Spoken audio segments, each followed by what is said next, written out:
हाँ जी, very good morning students. आज शुरू करने जा रहे हैं हम एक new form of market, that is oligopoly. बच्चों, इम्परफेक्ट कंपटीशन में हम लोगों ने बोला कि तीन मार्केट्स हम लोग पढ़ेंगे, that is monopoly, monopolistic and oligopoly. Perfect competition अलग था, तो इम्परफेक्ट कंपटीशन में आज एक न्यू फॉर्म ऑफ मार्केट पढ़ने जा रहे हैं, that is oligopoly. This is very interesting, very important. ध्यान से सुनना बच्चों, ऑलिगोपॉली क्या है। देखो, ऑलिगोपॉली मार्केट जो है ना, वो बिल्कुल डिफरेंट है, परफेक्ट कंपटीशन से बिल्कुल हटके, मोनोपोली से बिल्कुल अलग और मोनोपोलिस्टिक से बिल्कुल अलग। ओलिगोपोली मार्केट डिफरेंट क्यों है? क्योंकि इस मार्केट के अंदर कुछ ऐसे फीचर्स हैं जो किसी भी अब तक मार्केट में आपने नहीं पढ़े, जैसे कि group behaviour, mutual interdependence, indeterminate demand curve. बहुत सारे ऐसे फीचर हैं जो आपने पहले किसी मार्केट में नहीं पढ़े बच्चा। तो ओलिगोपोली मार्केट को बहुत ध्यान से सुनना है, इंटरेस्टिंग है। काफी सारे टाइप्स इसके अंदर भी आएंगे ओलिगोपोली के। उसके अलावा कुछ फीचर्स हैं, ठीक है। डिमांड कर्व की शेप यहाँ पे और मार्केट की तरह डाउनवर्ड स्लोपिंग नहीं है, या फिर स्ट्रेट लाइन नहीं है, परफेक्टली इलास्टिक नहीं है। यहाँ डिमांड कर्व इनडिटर्मिनेट है।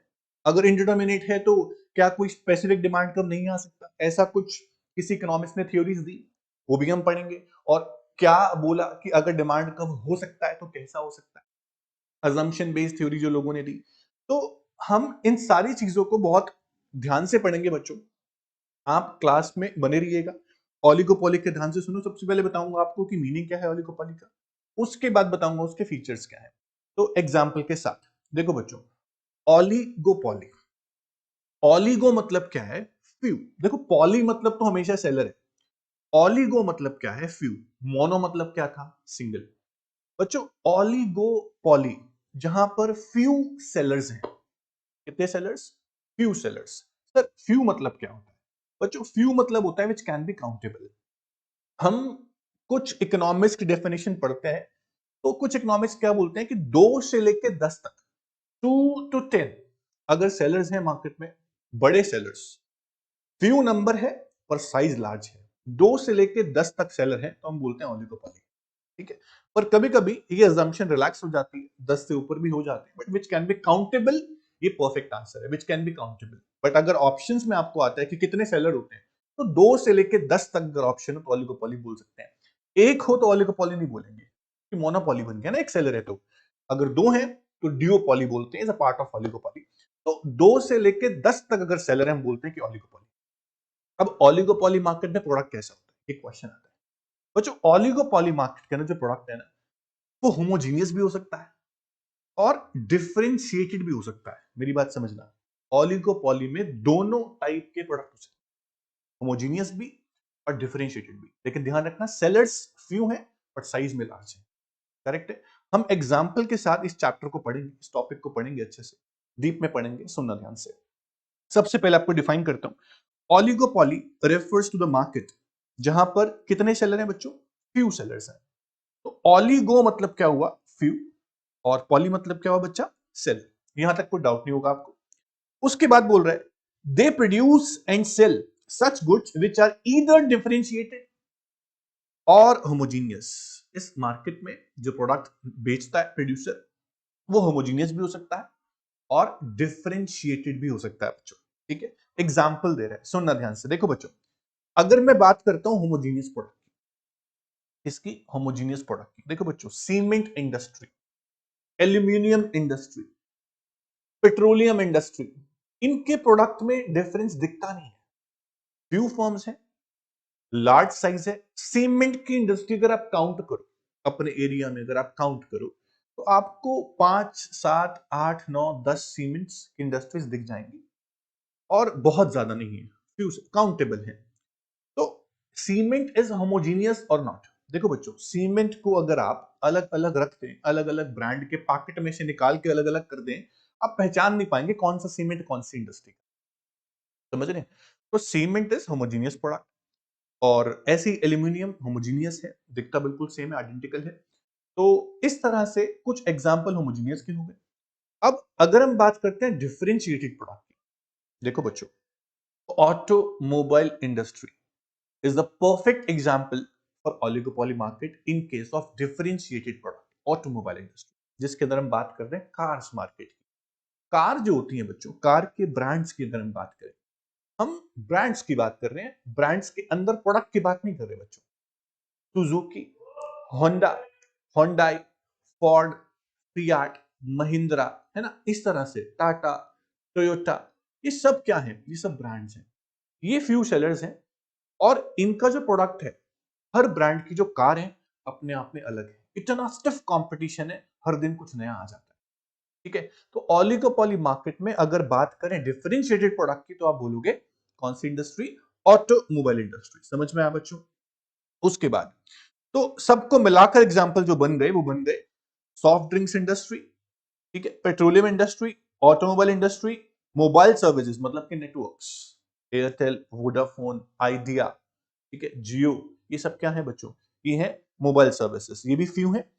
टी इंडस्ट्री यानी कि चाय, टाटा टी, है ना, सोना टी और अपना ताज, ये सब टी के एग्जांपल हो गए। Book bond, red label. तो प्रोफेसर स्टिगलर बोलते हैं, प्रोफेसर स्टिगलर बोलते हैं कि oligopoly as that situation in which a firm bases its market policy in part on the expected behavior of a close rivals. Oligopoly एक ऐसी फर्म है, ऐसी मार्केट है जहां पर जो फर्म्स हैं वो दूसरों के बिहेवियर के हिसाब से चलती। राइवल फर्म्स, कॉम्पिटिटिव फर्म जो है उनके बिहेवियर के हिसाब से चलती हैं। जो वो फर्म करेंगी हम भी वही करेंगे। म्यूचुअल इंटरडिपेंडेंस है। यहाँ प्राइस से कंपटीशन नहीं है, यहाँ इंटरडिपेंडेंस है कि फ्यू सेलर्स हैं जो वो कर रहे हैं, हमें भी करना पड़ेगा। Reaction of one firm affect the action of other firm. एक फर्म का रिएक्शन दूसरी फर्म के एक्शन को अफेक्ट करता है। समझ रहे हो?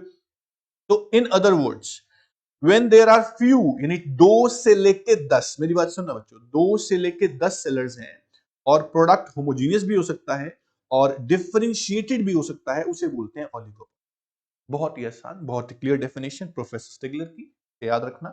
तो oligopoly is mostly arise due to those factors which are responsible for the emergence of monopoly. देखो बच्चों, ओलिगोपोली भी इस तरह से बनती है जिसके जैसे हमने मोनोपोली में पढ़ा कि जो रीजंस मोनोपोली बनने के हैं ऑलमोस्ट वही रीजन ओलिगोपोली बनने के हैं। कैसे? देखो बच्चों, ओलिगोपोली के अंदर जो फर्म है वो लिमिटेड है, लेकिन जो फर्म का साइज है वो बहुत लार्ज है। आसानी से एंट्री नहीं हो सकती इन मार्केट्स में। तो ये वो इंडस्ट्रीज हैं जिनके पास पेटेंट है, जो लंबे समय से चल रही हैं, जिनके पास बहुत ज्यादा कैपिटल है, जिनके पास हम बोल सकते हैं कि पेटेंट के अलावा उनका कंट्रोल भी होगा कहीं ना कहीं मार्केट के ऊपर। तो ओलिगोपोली बन जाती है। तो मोनोपोली के जो रीजंस हैं उसी की वजह से मोनोपोली ओलिगोपोली बन सकती है बच्चों। एक बात आपको बता दूं, हमने मोनोपोली में एक एग्जाम्पल पढ़ा था, कार्टेल। कार्टेल क्या था? कार्टेल था ग्रुप ऑफ फ्यू फर्म्स। जब कुछ फर्म्स या कुछ इंडस्ट्रीज मिलकर एक हो जाते हैं, उन्हें मोनोपोली बोलते हैं। मैंने बोला कुछ फर्म्स, कुछ मतलब फ्यू। वहां 5 या 7 फर्म्स थी और मिलकर एक हो गई। मैंने एग्जांपल दिया था आपको OPEC, OPEC, organisation of petroleum exporting countries, 1960 में फॉर्म हुआ ग्रुप। कुछ कंट्रीज थी जो पेट्रोल एक्सपोर्ट करती थी, कंपटीशन को अवॉइड करने के लिए मिलकर एक हो गए और ग्रुप बना लिया ओपेक। ध्यान दो बच्चों, अगर एक हो गए तो मोनोपोली, जब अलग अलग थे तो फ्यू थे, ओलिगोपोली थे। समझ रहे हो? ओलिगोपोली, मोनोपोली, यहां पर समझ रहे हो लिंक कैसे हो रहा है? तो ओलिगोपोली, मोनोपोली, इमर्जेंस जो है दोनों का उस सेम फैक्टर्स की वजह से होता है। Market power, control of raw material, या फिर हम बोलते हैं कि पेटेंट्स, या हम बोलते हैं large capital.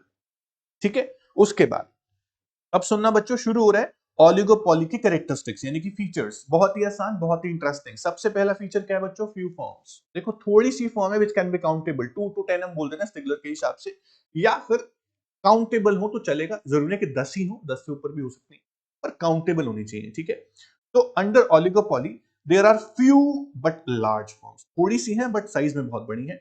The exact number of firm is not defined. वो कुछ इकोनॉमिक्स बोलते हैं कि 2 से लेके 10 तक हो तो हम बोलते हैं ओलिगोपोली, वो डेफिनेशन स्टिगलर की है। लेकिन यहां बोल रहे हैं नॉट डिफाइंड। बस इतना ध्यान रखना कि विच कैन बी काउंटेबल। तो each firm produce a significant portion. देखो बच्चों, पूरी इकोनॉमी के अंदर या पूरे एरिया के अंदर सिर्फ 5 फर्म्स हैं, तो उनका जो आउटपुट में शेयर है वो कितना ज्यादा होगा? लार्ज नंबर ऑफ बायर्स हैं पर फर्म सिर्फ 5, तो एक फर्म कितना ज्यादा प्रोड्यूस कर रही होगी? परफेक्ट कंपटीशन में क्या था? मोनोपोलिस्टिक कंपटीशन में क्या था कि एक फर्म का शेयर बहुत स्मॉल था क्योंकि बहुत सारे सेलर्स हैं, है ना। यहां पर फ्यू सेलर्स हैं तो एक सेलर का शेयर कितना ज्यादा होगा आप सोच सकते हैं। उसके बाद यहां पर क्या है? कि देयर एग्जिस्ट सेवरल कंपटीशन, बहुत ज्यादा यहाँ कंपटीशन होता है among different firms and each firm try to manipulate both price and volume of production of outsmart each other. एक दूसरे से कंपटीशन करने के लिए, एक दूसरे से आगे बढ़ने के लिए ये फर्म्स मैनिपुलेशन करती हैं प्राइस में। मान लीजिए बच्चों, एक सीमेंट की इंडस्ट्री ने प्राइस कम किया, दूसरी सीमेंट इंडस्ट्री को प्राइस कम करना पड़े, उसने प्राइस कम नहीं किया, उसका सीमेंट नहीं बिकेगा। और जब उसने कम कर दिया, अब इस फर्म ने प्राइस बढ़ाया, इस फर्म ने प्राइस बढ़ाया, दूसरी फर्म को क्या प्राइस बढ़ाना चाहिए? ऑब्वियस नॉट, क्योंकि उसने प्राइस बढ़ाया तो उसका नहीं बिकेगा, इसने प्राइस बढ़ाया तो इसका आउटपुट फॉल हो जाएगा। तो यहां पे प्राइस का मैनिपुलेशन करके एक दूसरी फर्म को आपस से बाहर किया जाए। This is called oligopoly market. बहुत ज्यादा दिमाग वाली मार्केट है, ठीक है, दिमाग से खेलते हैं लोग। उसके बाद for example, the market for automobiles in India is an oligopoly structure as there are few producer of automobiles. मैंने आपको बता दिया। तो number of firms is so small that an action by any one firm is likely to affect the rival firms। एक firm कुछ भी करेगी, दूसरी फर्म उसको फॉलो करेगी और वो एक्टिविटी जरूर करेगी। तो एक फर्म दूसरी फर्म पे क्लॉज वॉच रखती है कि ये क्या करे, ठीक है। तो mutual interdependence is the main feature of oligopoly market. ध्यान रखना, सेकंड फीचर वही आ रहा है। तो दूसरे फीचर को आप बोल सकते हो म्यूचुअल इंटरडिपेंडेंस। म्यूचुअल इंटरडिपेंडेंस, ठीक है बच्चा।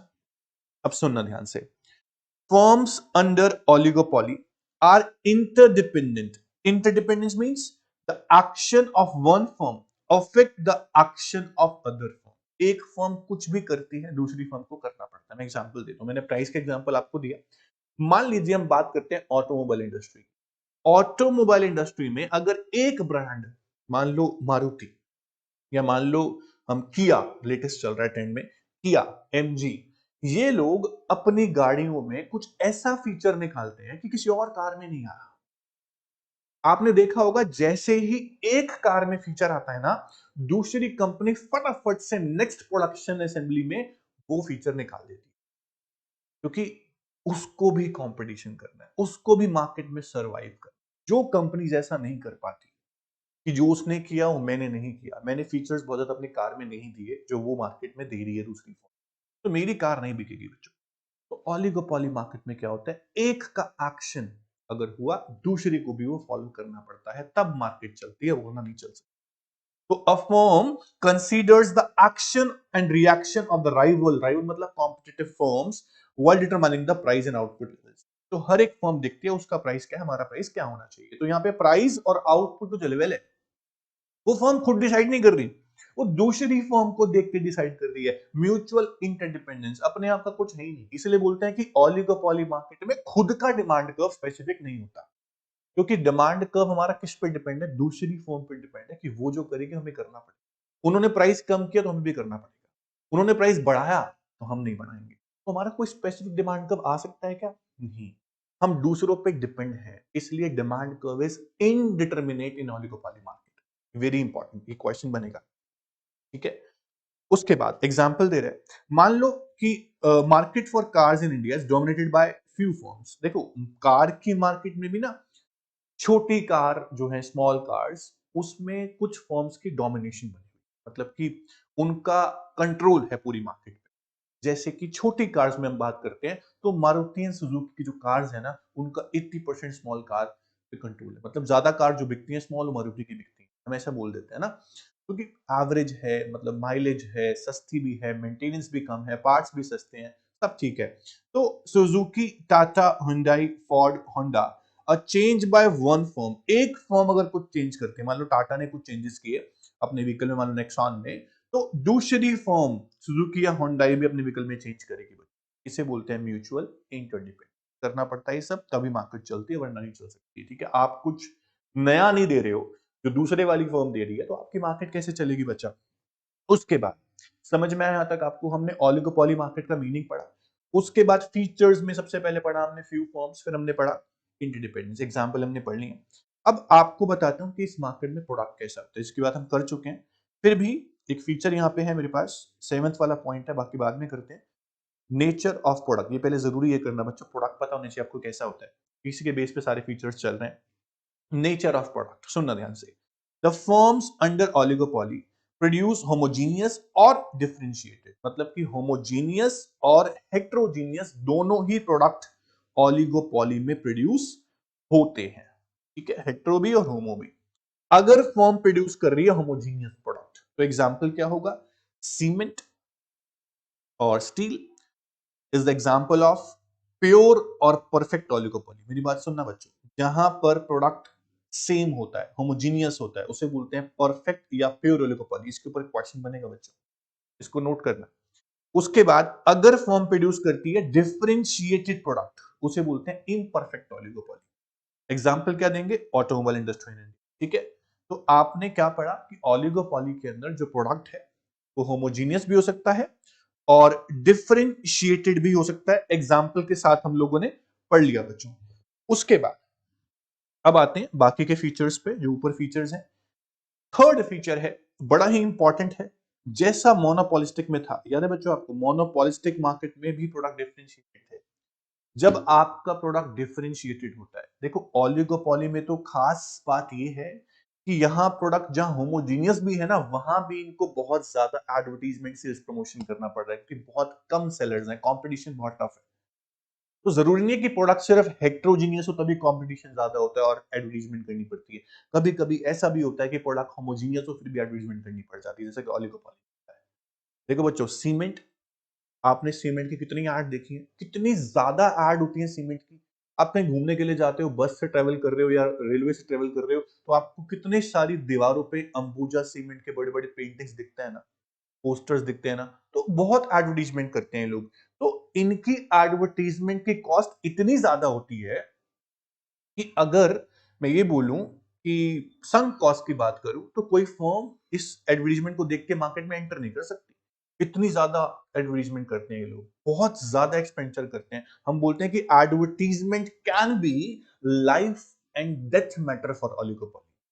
अगर एडवर्टीजमेंट की, प्रमोशन किया तो चलोगे, सरवाइव करोगे। एडवर्टीजमेंट रोक दी, सेल्स प्रमोशन नहीं किया तो आप मार्केट में डेड हो।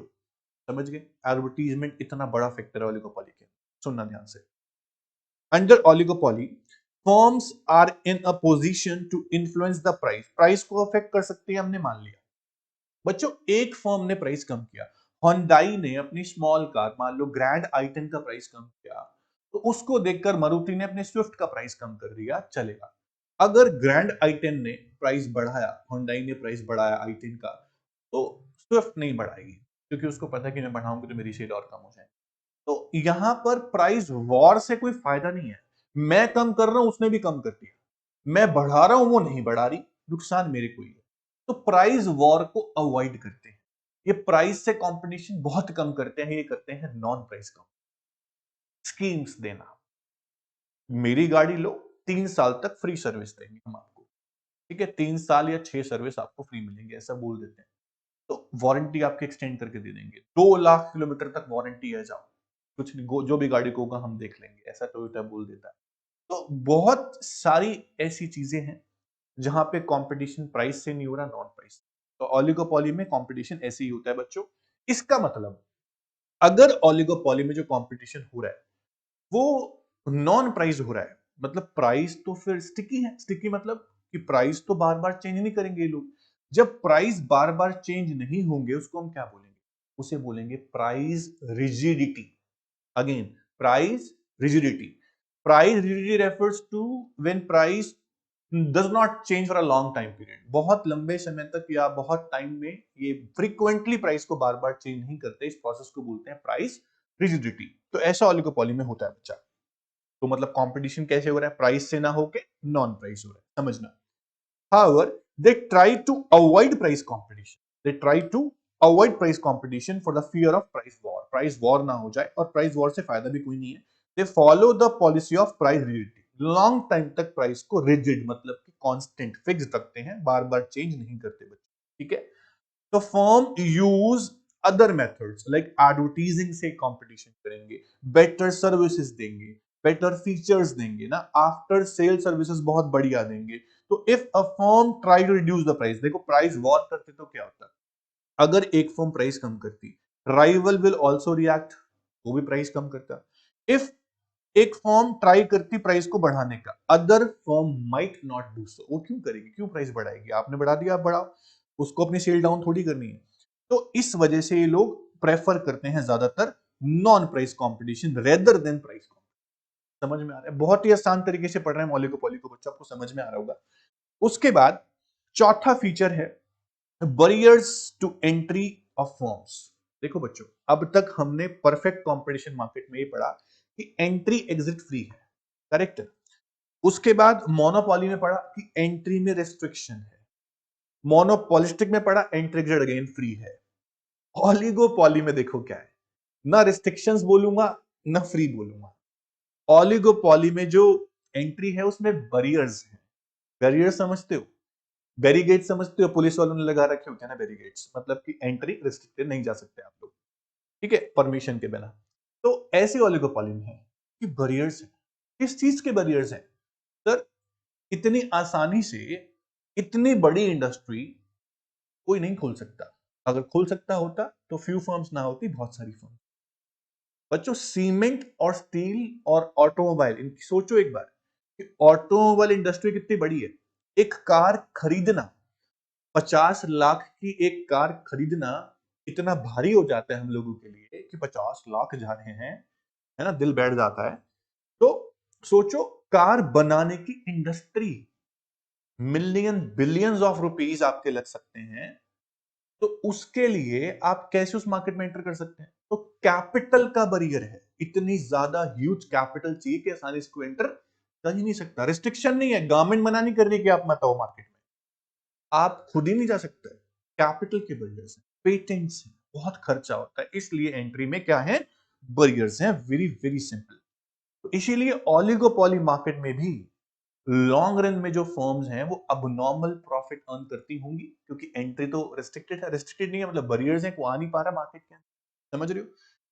तो main reason of few firms यही है कि इस ओलिगोपॉली में फ्यू फर्म्स क्यों होती है, बाकी क्यों नहीं होती? क्योंकि आसानी से फर्म एंटर नहीं कर सकती। जिन्होंने शुरू किया स्टार्टिंग से अब तक वो है। देखो, ओलिगोपॉली में जितनी भी इंडस्ट्री आप देखोगे एग्जांपल में, वो सारी बहुत पुरानी है। देख लो आप, होंडाई, टाटा, फियाट, फोर्ड, कितनी पुरानी हो गई। तो ये सारी इंडस्ट्रीज बहुत पुरानी है, और अब नई इंडस्ट्री आसानी से मार्केट में आने को आपको नहीं मिलती। अब जो नई भी आ रही है वो पहले से थी कहीं ना कहीं, फिर दोबारा आई है। निस्सान की मैं बात कर रहा हूं, ठीक है। तो अब हम बोलते हैं बच्चों कि पेटेंट्स और रिक्वायरमेंट ऑफ लार्ज कैपिटल ये बहुत बड़ा बैरियर है एंट्री ऑफ न्यू फर्म्स में, ठीक है। तो only those firm can enter into industry which are able to cross this barrier. जिनके पास कैपिटल है इतनी, वो एंटर कर सकते हैं, पर इतनी आसानी से कैपिटल अरेंज नहीं होती बच्चों। इसलिए फर्म जो है वो लॉन्ग रन में अब नॉर्मल प्रॉफिट ही अर्न करती हैं। So simple is that. उसके बाद बहुत ही बढ़िया वाला फीचर, इसके हम बात भी कर चुके हैं कि ओलिगोपॉली में जो प्रमोशनल कॉस्ट है, सेलिंग कॉस्ट है, एडवर्टीजमेंट कॉस्ट है, पब्लिसिटी है, बहुत ज्यादा आपको करनी पड़ेगी।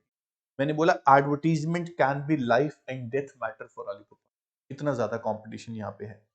ड्यू टू सेवर कंपटीशन, पहली लाइन ही यही है, due to severe competition and interdependence of firms, various sales promotion techniques are used to promote sales. ठीक है, advertisement is in full swing, पूरे जोर शोर से एडवर्टीजमेंट होती है, and many a times advertisement can become a matter of life and, ठीक है। A firm under oligopoly relies more on non-price competition rather than price competition. Correct है?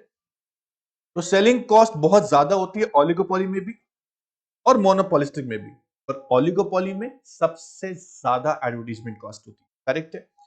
अब आपके पास एक ही फीचर बचा है, सॉरी दो फीचर बचे हैं, एक ग्रुप बिहेवियर और एक इनडिटर्मिनेट डिमांड कर्व। ठीक है, अब ध्यान से सुनना बच्चों। सबसे पहला जो दो फीचर बचे हैं उसमें से एक है ग्रुप बिहेवियर। कौन सा? Group behaviour. इस फीचर को बहुत ही ध्यान से सुनना है बच्चों आपको, ठीक है, बहुत ध्यान से सुनना है। ग्रुप बिहेवियर, मैंने बोला ओलिगोपॉली में फ्यू फर्म्स हैं। अब अगर फर्म्स फ्यू हैं तो कंपटीशन कितना ज्यादा होता है, और जब कंपटीशन बहुत ज्यादा होता है तो कभी कभी क्या होता है कि फर्म्स ये बोलती हैं कि हम एक काम करते हैं, हम वॉर नहीं करते, हम इतना कंपटीशन हमारे बीच में है, हम उसको अवॉइड करने के लिए काम करते हैं, हम ग्रुप में काम करते हैं। कभी कभी क्या होता है, कुछ इंडस्ट्रीज या कुछ फॉर्म्स ओलिगोपोली के अंदर अपना एक ग्रुप फॉर्म करती हैं, और ग्रुप फॉर्म करने के बाद आपस में म्यूचुअल एग्रीमेंट, म्यूचुअल अंडरस्टैंडिंग से प्राइस और आउटपुट डिसाइड करती है कि हम इतने आउटपुट प्रोड्यूस करेंगे, आप इतने करना, आप इतने करना, हम इतना प्राइस रखेंगे, आप इतना रखना, अप्रोक्सीमेट। मतलब म्यूचुअल एग्रीमेंट, एक म्यूचुअल अंडरस्टैंडिंग से वो प्राइस आउटपुट को डिसाइड कर रहे हैं। This is called group behaviour. समझ रहे हो? ग्रुप बिहेवियर यही है कि जब फॉर्म्स मिलकर डिसाइड करें। देखो बच्चों, इंडिविजुअल आइडेंटिटी बनी रहेगी उनकी, लोगों को पता भी नहीं चलेगा ग्रुप में काम कर रहे हैं वो लोग, लेकिन वो लोग ग्रुप में डिसाइड कर रहे होंगे अबाउट प्राइस एंड आउटपुट की पॉलिसीज। ये ध्यान रखना, एक बार पढ़ो, समझ में आपको आएगा बच्चों। तो under oligopoly there is complete interdependence among different firms. So, price and output decisions of a particular firm directly influence the other firm. ये आपको अच्छे से पता है कि एक फर्म का जो डिसीजन है दूसरी फर्म को अफेक्ट कर सकता है। So instead of independent price and output strategy, अपनी अलग स्ट्रेटेजी बनाने की बजाय ये फर्म क्या करती है, ये फर्म ग्रुप में डिसीजन लेना प्रेफर करती हैं अपने आप को प्रोटेक्ट करने के लिए। सबका इंटरेस्ट प्रोटेक्ट होगा। देखो, आज मैं कंफ्लिक्ट करूं, मैं कुछ ऐसा करूंगा कि राइवल फर्म को नुकसान हो, तो कल राइवल फर्म ऐसा करेगी, मुझे नुकसान हो।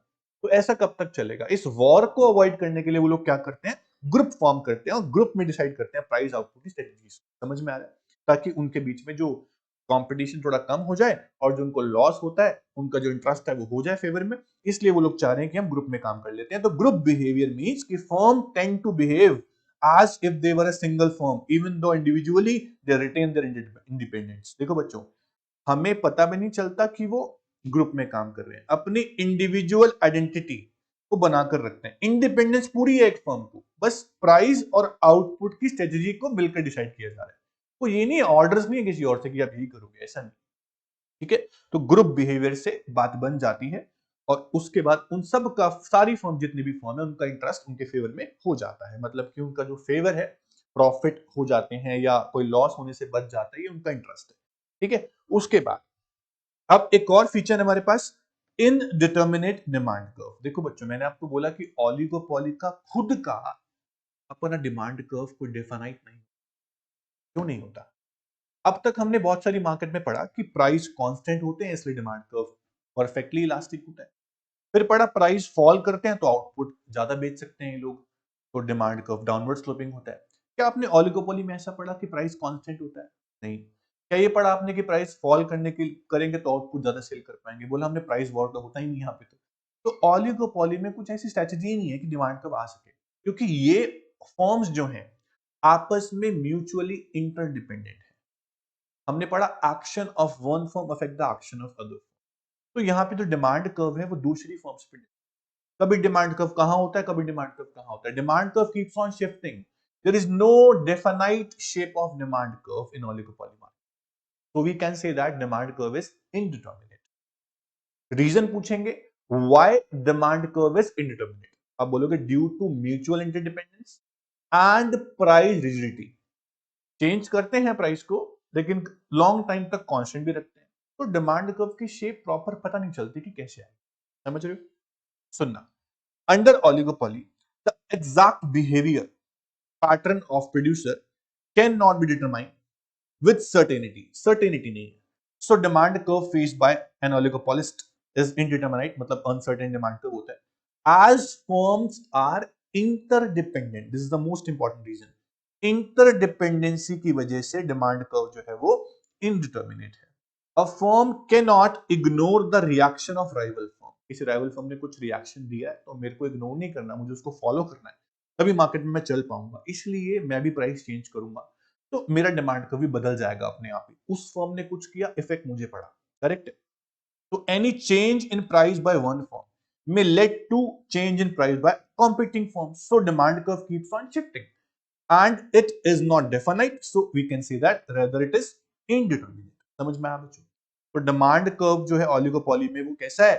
इनडिटर्मिनेट। जब डिमांड कर्व ही इंडिटर्मिनेट है, सोचो कि अपने प्राइस और आउटपुट के डिसीजन ये कैसे लेते होंगे।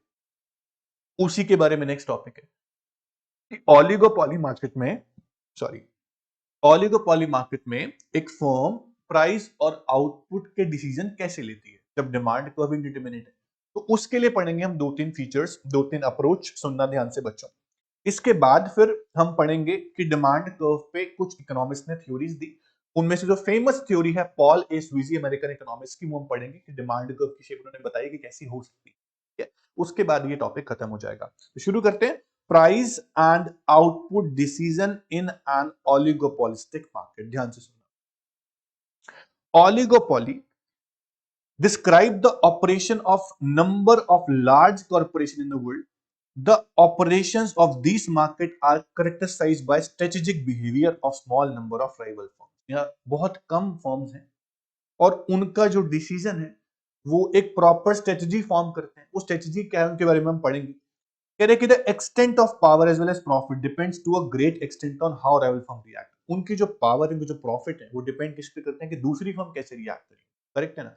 तो कहीं ना कहीं समझो कि प्राइस और आउटपुट के डिसीजन को भी राइवल फर्म के हिसाब से लिया जाएगा। ऐसा समझ में आ रहा है? आगे देखते हैं कि क्या होता है।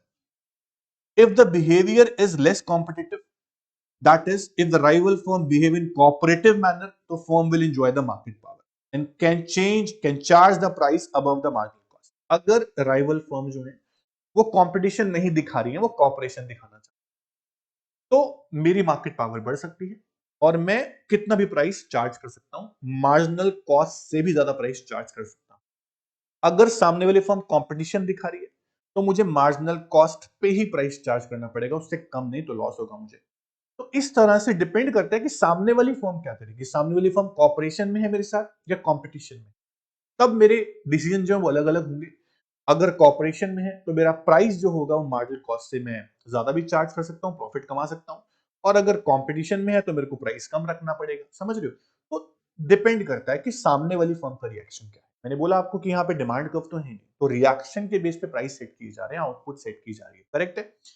तो क्या होता है बच्चों, ऑलिगोपॉली मार्केट के अंदर ना एक मॉडल चलता है, प्राइस लीडरशिप मॉडल। बताऊंगा उसके बारे में आपको क्या होता है।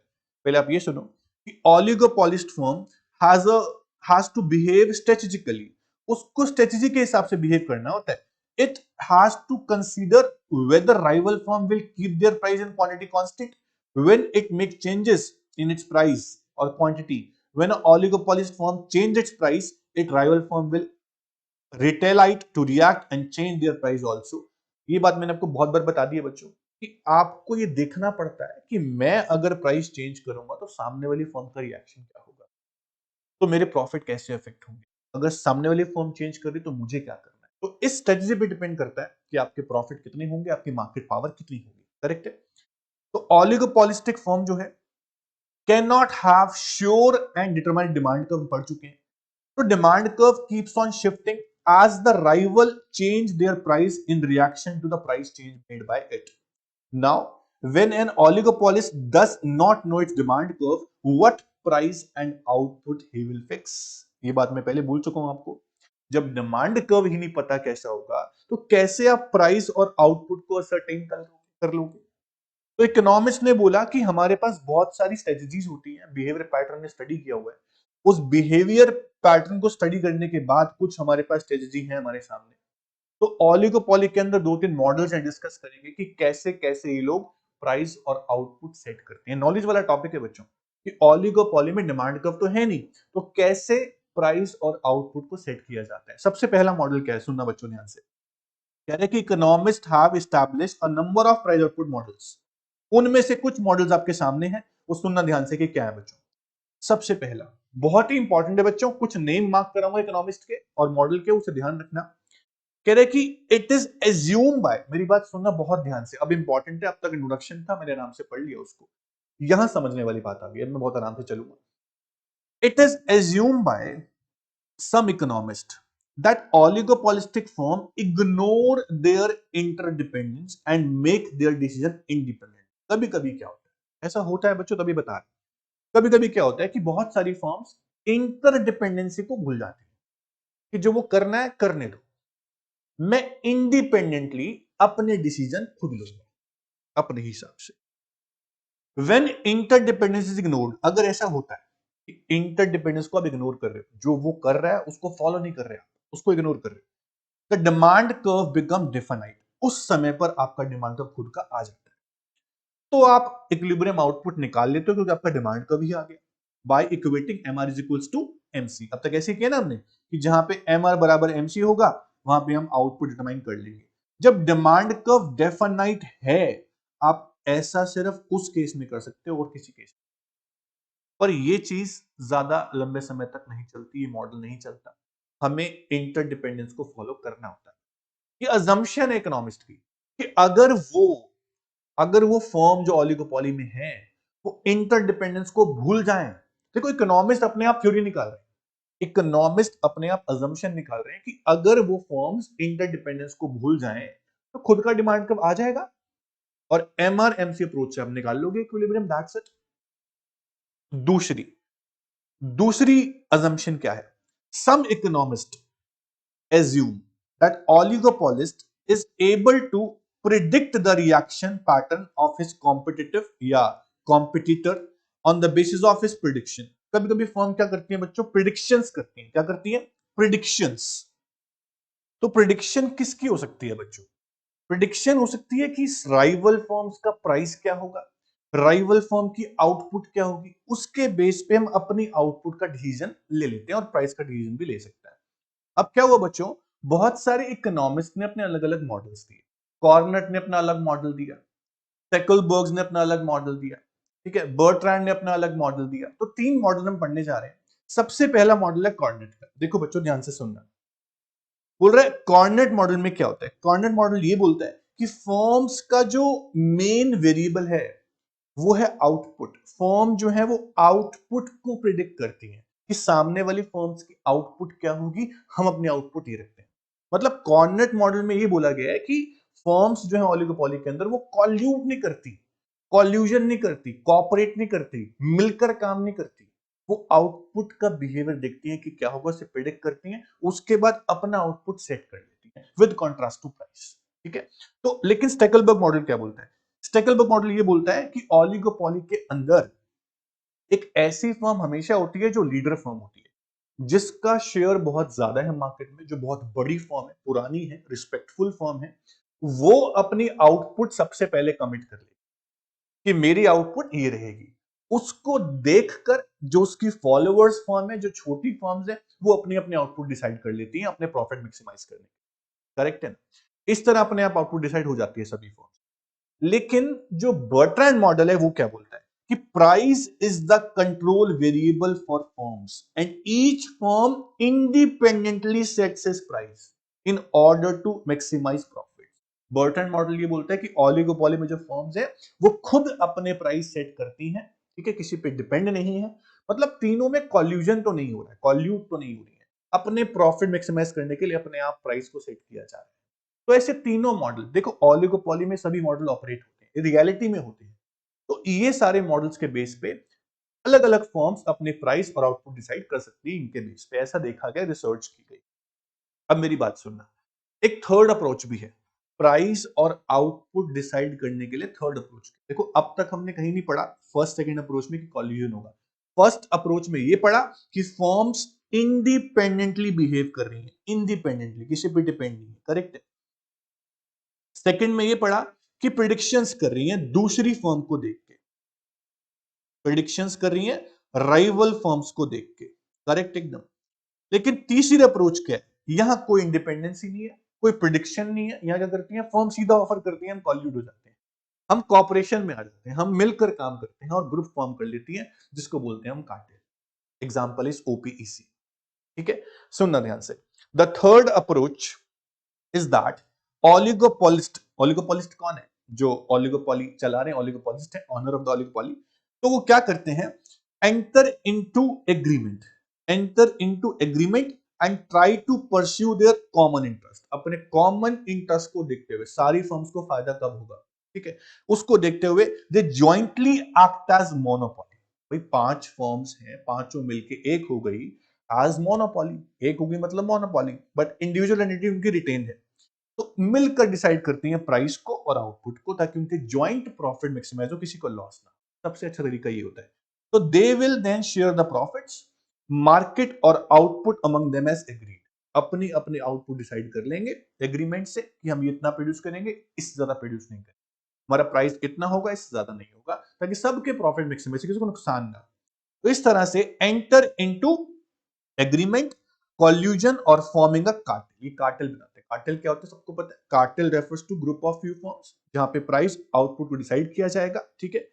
इज जर्नली कंसीडर्ड इलीगल, इसको इलीगल माना गया है बिकॉज इट रेस्ट्रिक्ट ट्रेड, इससे औरों का ट्रेड रुक जाता है, and create situation which are close to monopoly, इससे मोनोपोली बन जाती है, और मोनोपोली जब बन जाती है तो लोगों को एक्सप्लॉइट किया जा सकता है, तो एक्सप्लॉयटेशन बढ़ जाएगा, ट्रेड में रिस्ट्रिक्शन हो जाएंगे दूसरी फॉर्म्स के लिए, इसलिए बोलते हैं इसको कि ये बनाना इलीगल होता है। However in reality we find a number of cartel, जैसे कि ओपेक एग्जांपल है बेस्ट इसका, organisation of petroleum exporting countries formed in 1960। ठीक है बच्चों, तो ओलिगोपोली में इस तरह से प्राइस और आउटपुट को सेट किया जा सकता है। इसके बाद आता है बच्चों प्राइस लीडरशिप, ये बहुत ही इंपॉर्टेंट है। प्राइस लीडरशिप क्या होता है, मैंने आपको बोला कि ओलिगोपोली में क्या होता है, कुछ फर्म ऐसी हैं जो डोमिनेशन पोजीशन, डोमिनेशन मतलब कि बहुत बड़ी फर्म्स हैं, उनका कंट्रोल है मार्केट पे, उन फर्म के बेस पे प्राइस और आउटपुट सेट हो जाता है। जो डोमिनेटिंग फर्म्स होती हैं वो क्या करती हैं, देखो बच्चों डोमिनेंट फर्म जो है उनके सराउंडिंग में बहुत सारी स्मॉल फर्म। तो डोमिनेंट फर्म के दो मॉडल हैं। सबसे पहला लिव एंड लेट लिव, जियो और जीने दो। डोमिनेंट फर्म क्या सोचती है कि मैं अपनी आउटपुट डिसाइड कर लेते हैं, अपना प्राइस हम डिसाइड कर लेते हैं, और फॉलोवर्स फर्म को भी नुकसान ना हो इस तरह अपना प्राइस हम सेट करते हैं, फॉलोवर्स फर्म को नुकसान ना हो वो भी प्रॉफिट कमाए, इस तरह अपनी आउटपुट को हम सेट करते हैं। लीडर फर्म ऐसा सोचती है, डोमिनेंट फर्म ऐसा सोचती है और करती भी। अब जब फॉलोवर्स फर्म को सोच कर ही कुछ किया तो नुकसान तो उनका नहीं होगा, तो फॉलोअर्स फर्म भी खुश हो जाती है, लीडर फर्म भी खुश हो जाती है, मेरा भी नुकसान नहीं हुआ, उनका भी नुकसान नहीं हुआ। कि ऐसा प्राइस और आउटपुट सेट करो कि डोमिनेंट फर्म को या फिर फॉलोअर्स फर्म किसी को भी नुकसान ना हो। देखो डोमिनेंट फर्म को तो नुकसान होना नहीं, फॉलोअर्स फर्म का नुकसान ना हो, इसलिए ऐसी स्ट्रेटेजी बनाते हैं कि उनको लॉस ना हो, उनका आउटपुट और प्राइस सही से सेट हो जाए। तो live and let live strategy where dominant firm accept the presence of small firms and set the price, this is called price leadership model। तो सब कुछ सेट कौन कर रहा है, डोमिनेंट फर्म सेट कर रही है, फॉलोअर्स फर्म से कोई पूछ नहीं रहा, बट उनके ध्यान में रख के उनके इंटरेस्ट को प्राइस सेट किया जा रहा है, आउटपुट सेट की जा रही है। एक मॉडल होता है बच्चों बैरोमेट्रिक मॉडल, सुनना ध्यान से, वो क्या होता है। बैरोमेट्रिक मॉडल में क्या होता है बच्चों कि जो पुरानी फर्म है, ओल्ड फर्म है, एक्सपीरियंस फर्म है, रिस्पेक्टफुल फर्म है, बड़ी है, act as leader, set the price, जैसी प्राइस सेट करती हैं तो it makes changes in the price which are beneficial from all the firm in industry. The view point price charge by leader is accepted by all the firm, मतलब कि जब leader firm price set करती है तो followers firm को वो price accept करना होता है, क्योंकि लीडर फर्म जो है वो जो फॉलोअर्स फर्म्स हैं उनको ध्यान में रखते हुए ही प्राइस सेट करती हैं, और लीडर फर्म का जो प्राइस है वो फॉलोअर फर्म एक्सेप्ट कर लेती हैं। करेक्ट है। तो बैरोमेट्रिक प्राइस लीडरशिप और अपना लिव एंड लेट लिव दो मॉडल हैं, दोनों ऑलमोस्ट सेम है। ठीक है, फर्क सिर्फ इतना है कि लिव एंड लेट लिव में क्या किया कि ये नहीं बोला गया कि फॉलोअर्स फर्म हमारा प्राइस एक्सेप्ट करें, वहां पर क्या है अपना प्राइस खुद सेट कर लिया लीडर फर्म ने, और फॉलोअर्स हमको नुकसान कोई नहीं हो रहा, वो अपना प्राइस लेके चल रहे हैं, हम अपना प्राइस लेके चल रहे हैं। यहां पर क्या बैरोमेट्रिक मॉडल में कि लीडर फर्म ने जो प्राइस सेट किया है वो फॉलोअर्स फर्म को एक्सेप्ट करना होता, इतना फर्क है दोनों मॉडल्स के अंदर। अब बच्चों एक मोस्ट मोस्ट इंपॉर्टेंट टॉपिक आता है।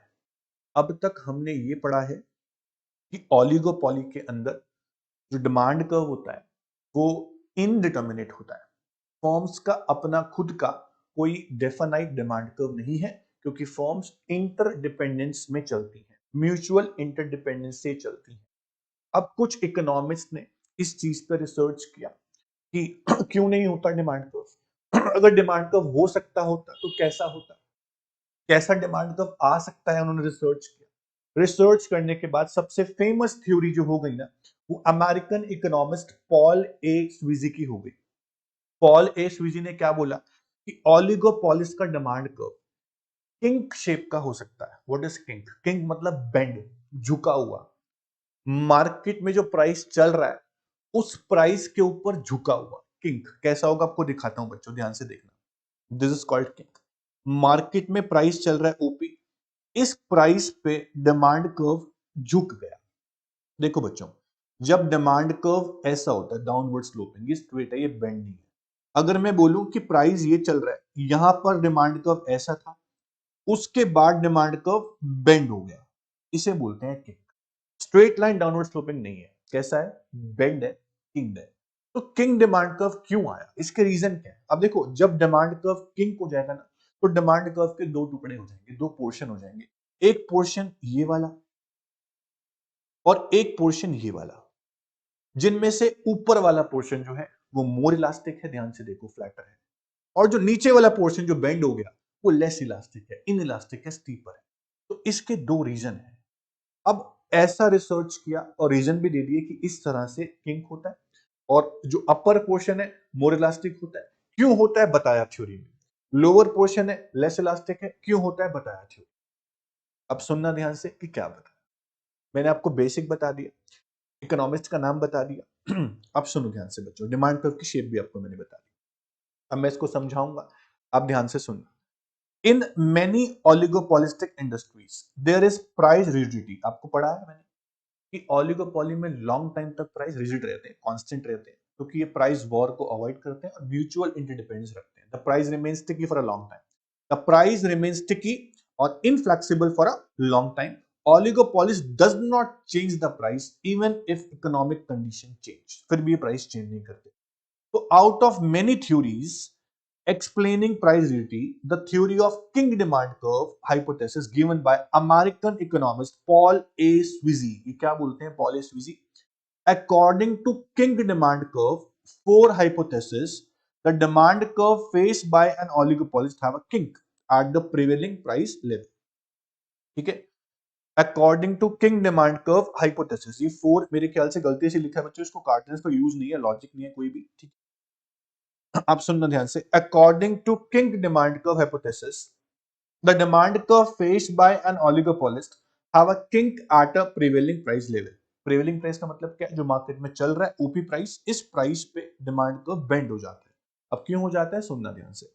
किंक डिमांड कर्व जो है वो जब बेंड होता है तो उसके पास दो पोर्शन आते हैं, एक पोर्शन क्या है, इलास्टिक है, एक पोर्शन क्या है, इन इलास्टिक है। ठीक है, बिलो द प्राइस वाला कौन सा पोर्शन है, इन इलास्टिक, और जो प्राइस के ऊपर वाला पोर्शन है वो कैसा है, इलास्टिक। देखो बच्चों, जो ऊपर वाला पोर्शन है प्रिवेलिंग प्राइस के, ये इलास्टिक है, और जो नीचे वाला पोर्शन है ये क्या है, इन इलास्टिक है। ध्यान से सुनना कि इन इलास्टिक क्यों है और ऊपर वाला इलास्टिक क्यों है, समझो बच्चों। In the figure, OP is the prevailing price at which the firm is producing and selling OQ output. OP price पे OQ आउटपुट को सेल किया जा रहा है, यहां तक कोई डाउट आपको नहीं होगा। कह रहे at prevailing price OP, upper portion of demand curve, small D से लेकर के तक, देखो बच्चों स्मॉल डी से लेकर के तक जो पोर्शन है, अपर पोर्शन वो कैसा है, इलास्टिक है, और जो लोअर पोर्शन है के से लेकर कैपिटल डी तक वो कैसा है, वो मोर इलास्टिक है। यहां तक कोई डाउट बच्चों, यहां तक समझ में आता है आपको? तो डिफरेंस जो है इलास्टिसिटीज में वो क्यों है, वो एक अजम्पशन के बेस पे, वो अजम्पशन क्या है सुनना बच्चों। इलास्टिसिटी में जो डिफरेंस है is due to assumption of particular reaction by king demand curve theory. Reactions की वजह से ऐसा है, कभी रिएक्शन कैसा होता है राइवल फॉर्म का, कभी कैसा होता है। अब दो तरह की रिएक्शन समझाऊंगा।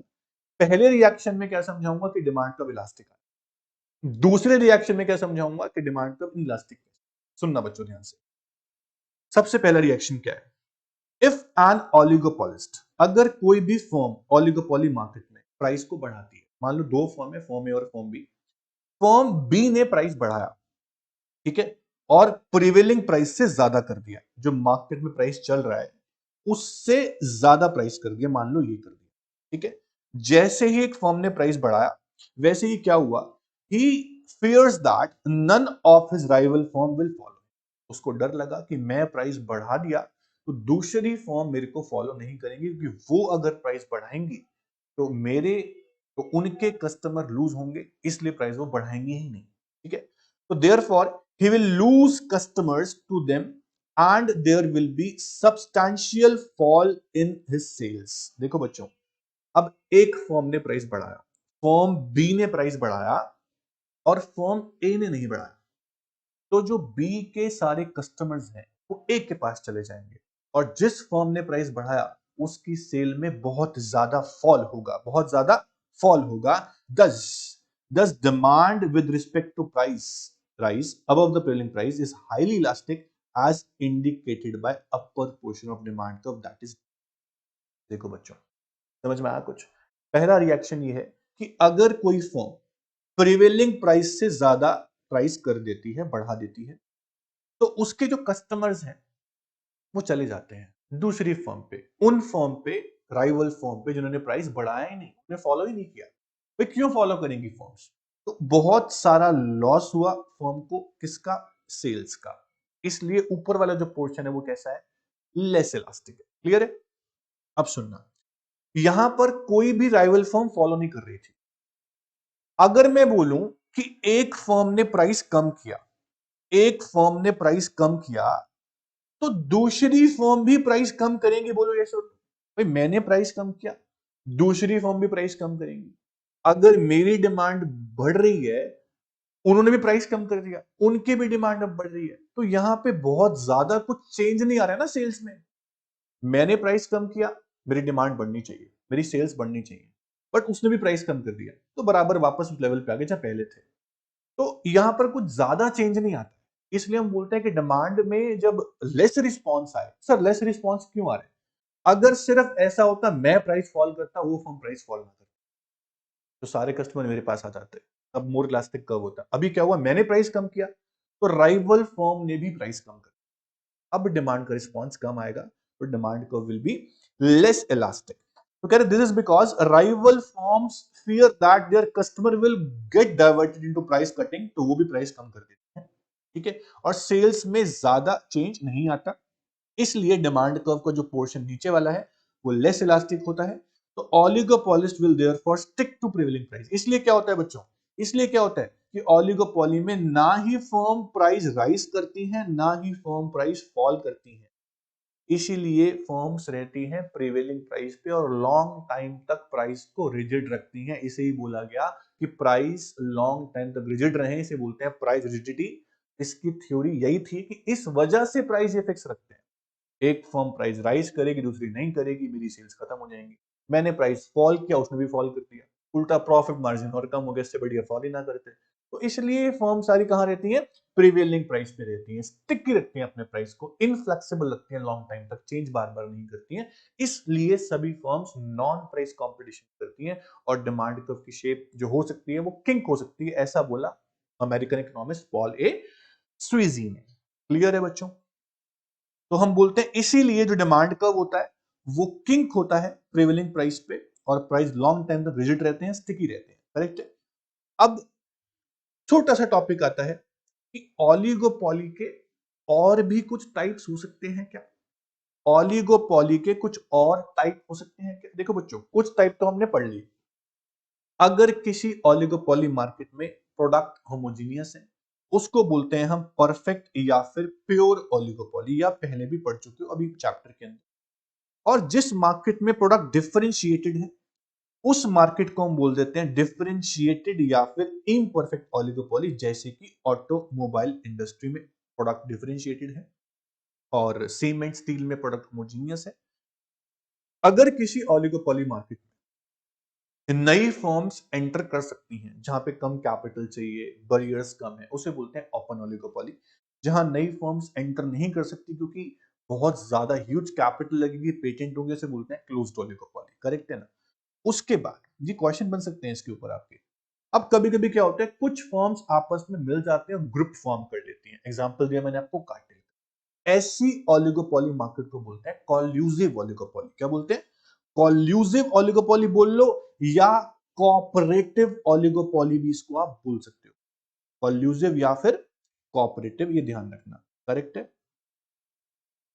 उसके बाद अगर फर्म कॉल्यूड नहीं होती, आपस में कंपटीशन रखना चाहती है, ठीक है, एक्शन रिएक्शन को फॉलो करना चाहती हैं, उन्हें बोलते हैं कॉम्पिटिटिव ओलिगोपॉली या फिर नॉन कोऑपरेटिव ओलिगोपॉली। क्या बोलेंगे?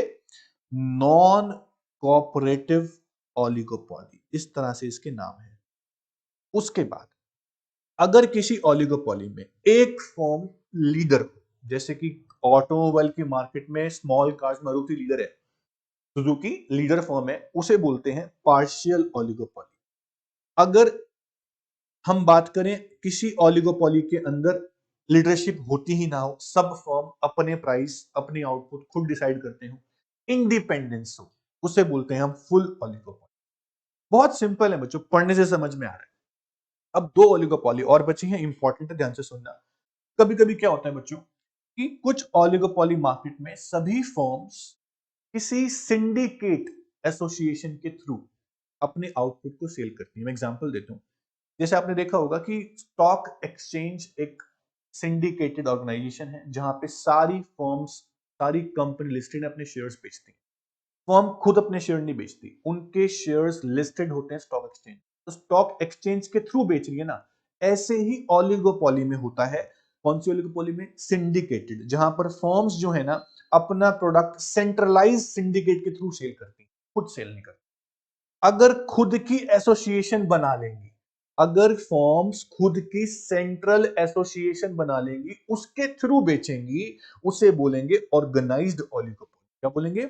Organised oligopoly. अपने खुद की सेंट्रल एसोसिएशन, सिंडिकेट के थ्रू नहीं बेच रही है, उसे बोलते हैं ऑर्गेनाइज्ड ओलिगोपॉली। ये आपके थे टाइप्स ऑफ ओलिगोपॉली। अब देखो बच्चों, हमने परफेक्ट कंपटीशन पढ़ लिया, हमने मोनोपॉली पढ़ लिया, मोनोपॉलिस्टिक पढ़ लिया, ओलिगोपॉली पढ़ लिया। अब कुछ फॉर्म्स ऑफ मार्केट और भी होती हैं जिनके नाम आपको पता होने चाहिए। सबसे पहले आता है बच्चों डिओपॉली। देखो बच्चों, डिओपॉली मार्केट वो होती है जहां पर दो सेलर्स हैं, सिर्फ दो सेलर्स। अब तक हमने पढ़ा मोनोपॉली में सिंगल सेलर है, ओलिगोपॉली में फ्यू सेलर्स हैं, जहां सिर्फ दो ही सेलर्स हो, उसे बोलते हैं डिओपॉली मार्केट। जैसे कि कोका कोला और पेप्सी। कोका कोला और पेप्सी दो ही सेलर हैं सॉफ्ट ड्रिंक्स में, डोमिनेंट पोजीशन पे हैं, अदरवाइज छोटे मोटे तो और भी हैं, पर मेन दो ही सेलर हम मानते हैं, उसे बोलते हैं हम डिओपॉली मार्केट। उसके एक मार्केट और है जिसे कहते हैं मोनोप्सोनी। मोनोप्सोनी, जहां पे सिंगल बायर है और बहुत सारे सेलर। सिंगल बायर, एक ही बायर। कभी कभी क्या होता है कि गवर्नमेंट कुछ ऐसे प्रोडक्ट प्रोड्यूस करती है जो कोई और प्रोड्यूस नहीं कर सकती, तो गवर्नमेंट ही बायर होती है कुछ इनपुट्स की, जो भी इनपुट्स गवर्नमेंट को चाहिए, पर बायर कौन है? सिर्फ गवर्नमेंट। ऐसी मार्केट होती है मोनोप्सोनी मार्केट। उसके बाद अगली आती है ओलिगोप्सोनी मार्केट। देखो बच्चों, ओलिगोपॉली क्या है? जहां पे फ्यू सेलर्स हैं बट साइज में बड़े हैं। ओलिगोप्सोनी में क्या है? फ्यू बायर्स हैं, साइज में बड़े हैं। फूड इंडस्ट्री, मैकडॉनल्ड्स, डोमिनोज और जो बहुत सारे फूड, केएफसी वगैरह, ये लोग अपना raw material input like chicken जो है वो अमेरिका से कहीं किसी इंडस्ट्री से मंगवाते हैं। तो ये बहुत सारे तो नहीं बोलूंगा, फ्यू बायर्स हैं, और सेलर जो है वो लिमिटेड है, लेकिन बायर्स हमारे पास फ्यू हैं। इसे बोलते हैं हम ओलिगोपोली मार्केट। उसके बाद आती है बायलैटरल मोनोपोली मार्केट, जहां पे एक सेलर और एक बायर। बायलैटरल मतलब टू साइडेड मोनोपोली। मोनोपोली लिखा होता बोलता एक seller large number of buyer, लिखा बायलैटरल मोनोपोली मतलब कि बायर की भी मोनोपोली, सेलर की भी मोनोपोली, मतलब एक ही बायर है और एक ही सेलर है। ऐसी मार्केट को हम बोलते हैं बायलैटरल मोनोपोली मार्केट। ऐसा कब होता है? ऐसा भी गवर्नमेंट के केस में होता है। कभी कभी क्या होता है कि गवर्नमेंट को एक ही सेलर हमेशा से सप्लाई करता आ रहा है कुछ रॉ मटेरियल या कुछ इक्विपमेंट्स जो गवर्नमेंट को प्रोडक्शन के लिए चाहिए, और कोई कभी आया ही नहीं।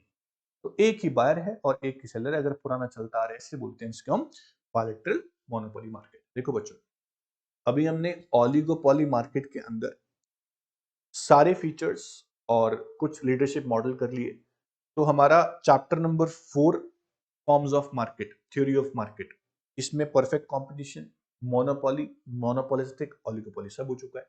और सभी मार्केट में हमने प्राइस और आउटपुट डिटरमिनेशन कैसे होता है पढ़ लिया। कुछ मार्केट में एमसीएमआर अप्रोच से है और ओलिगोपोली में तो अलग अलग मॉडल्स हैं, लीडरशिप मॉडल्स हैं। तो इस सारी फॉर्म्स ऑफ मार्केट के जितने भी मार्केट्स हैं पढ़ने के बाद अब क्या करना है, सारी मार्केट को फिर से एक बार पढ़ के इस चैप्टर के सभी क्वेश्चन आईसीआई की मॉड्यूल से और नोट से आपको करने हैं। सबसे पहले आईसीआई वाले क्वेश्चन करना, उसके बाद डाउट्स लूंगा मैं सभी क्वेश्चंस के। उसके बाद हम शुरू करेंगे next chapter business cycle. Last chapter बचा है आपका जो बिजनेस इकोनॉमिक्स है, इसका सिलेबस खत्म हो जाएगा, फिर हम शुरू करेंगे बिजनेस कमर्शियल। तो आज ये पूरा चैप्टर अच्छे से पढ़ के क्वेश्चन प्रैक्टिस करना आपका होमवर्क है। इसमें क्वेश्चन कितने आपको बता देता हूँ। चैप्टर नंबर 4 में जो क्वेश्चन है आपके शुरू है 1 से लेकर आपके टोटल अराउंड 90 क्वेश्चन है। ठीक है, 90 क्वेश्चन। तो ये 90 क्वेश्चन आपको करने हैं। ये सारे क्वेश्चन करने के बाद हम डाउट क्लास रखेंगे और फिर चैप्टर नंबर 5 शुरू करेंगे। तो आज के लिए इतना ही बच्चों, थैंक यू।